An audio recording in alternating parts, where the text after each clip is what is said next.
ಶ್ರೀಮನ್ಮೂಲರಾಮೋ ವಿಜಯತೆ ಶ್ರೀ ಗುರುರಾಜೋ ವಿಜಯತೆ ಹಂಸನಾಮಕ ಪರಮಾತ್ಮನ ದಿವ್ಯ ಭವ್ಯ ಅವಿಚ್ಛಿನ್ನ ಪರಂಪರೆಯಾದ ತ್ರೈಲೋಕ್ಯ ಗುರುಗಳಾದ ಜಗದ್ಗುರು ಶ್ರೀಮನ್ಮಧ್ವಾಚಾರ್ಯರ ಮೂಲ ಮಹಾಸಂಸ್ಥಾನ ಶ್ರೀ ಪದ್ಮನಾಭ ತೀರ್ಥರು, ಶ್ರೀ ಜಯತೀರ್ಥರು, ಶ್ರೀ ವಿಬುಧೇಂದ್ರ ತೀರ್ಥರು, ಶ್ರೀ ರಘುನಂದನ ತೀರ್ಥರು, ಶ್ರೀ ವಿಜಯೀಂದ್ರ ತೀರ್ಥರು, ಶ್ರೀ ಸುಧೀಂದ್ರ ತೀರ್ಥರೇ ಮೊದಲಾದ ಜ್ಞಾನಿವರೇಣ್ಯರು, ವಿಭೂತಿ ಪುರುಷರು ಬಂದಂತಹ ಈ ಒಂದು ವೇದಾಂತ ದಿಗ್ವಿಜಯ ವಿದ್ಯಾ ಸಿಂಹಾಸನವೆನಿಸಿದ ಶ್ರೀ ರಾಘವೇಂದ್ರ ಸ್ವಾಮಿಗಳ ಮಠದ ಪ್ರಸ್ತುತ ಪೀಠಾಧಿಪತಿಗಳಾದ ಪರಮಪೂಜ್ಯ ಶ್ರೀ ಶ್ರೀ ಸುಷಮೀಂದ್ರ ತೀರ್ಥ ಶ್ರೀಪಾದಂಗಳವರ ಕರಕಮಲ ಸಂಜಾತರು, ಪರಮಪೂಜ್ಯ ಶ್ರೀ ಶ್ರೀ ಸುಯತೀಂದ್ರ ತೀರ್ಥ ಶ್ರೀಪಾದಂಗಳವರ ವರಕುಮಾರಕರು,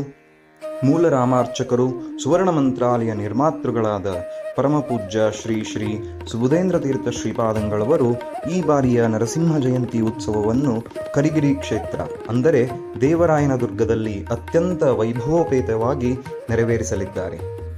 ಇದೇ ಒಂದು ಸುಸಂದರ್ಭದಲ್ಲಿ ಶ್ರೀ ಶ್ರೀಪಾದರಾಜರಂತಹ ಮಹಾನುಭಾವರಿಗೆ, ಮಹಾಜ್ಞಾನಿಗಳಿಗೆ ವಿದ್ಯಾಗುರುಗಳು ಎನಿಸಿದ ಶ್ರೀ ರಾಮಚಂದ್ರ ತೀರ್ಥರ ಏಕೈಕ ಸನ್ಯಸ್ತ ಶಿಷ್ಯರು, ಪೀಠ ಪರಂಪರೆಯ ಉತ್ತರಾಧಿಕಾರಿಗಳಾದ ಶ್ರೀ ವಿಬುಧೇಂದ್ರ ತೀರ್ಥರ ತಪಶಕ್ತಿಗೆ ಹಾಗೂ ಜ್ಞಾನ ಭಕ್ತಿ ವೈರಾಗ್ಯವೇ ಮೊದಲಾದ ಸದ್ಗುಣಗಳಿಗೆ ಅಹೋಬಿಲ ಕ್ಷೇತ್ರದಲ್ಲಿ ಭವನಾಶಿನಿ ನದಿಯಲ್ಲಿ ಶ್ರೀ ವಿಬುಧೇಂದ್ರ ತೀರ್ಥರಿಗೆ ಸ್ವಪ್ನ ಸೂಚನೆಯಂತೆ ಶ್ರೀ ಷೋಡಶಬಾಹು ನರಸಿಂಹದೇವರ ಅಭೂತಪೂರ್ವವಾದ ಪ್ರತಿಮೆ ದೊರೆಯಿತು. ಅಂತಹ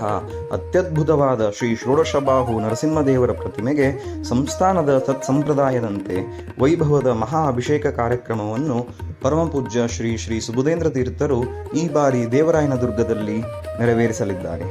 ಈ ಒಂದು ಅಪೂರ್ವ ಕಾರ್ಯಕ್ರಮಕ್ಕೆ ಸಕಲ ಆಸ್ತಿಕ ಜನರು ಭಾಗಿಯಾಗಿ ಮೂಲರಾಮದೇವರ ಸಂಸ್ಥಾನ ಪೂಜೆ, ಷೋಡಶಬಾಹು ನರಸಿಂಹದೇವರ ಮಹಾಭಿಷೇಕದ ದರ್ಶನ ಹಾಗೂ ಮೂಲರಾಮಾರ್ಚಕರಾದ ಪರಮಪೂಜ್ಯ ಶ್ರೀ ಶ್ರೀ ಸುಬುಧೇಂದ್ರ ತೀರ್ಥ ಶ್ರೀಪಾದಂಗಳವರಿಂದ ಫಲಮಂತ್ರಾಕ್ಷತೆಯನ್ನು ಸ್ವೀಕರಿಸಿ ಕೃತಾರ್ಥರಾಗಲು ಕೋರಲಾಗಿದೆ.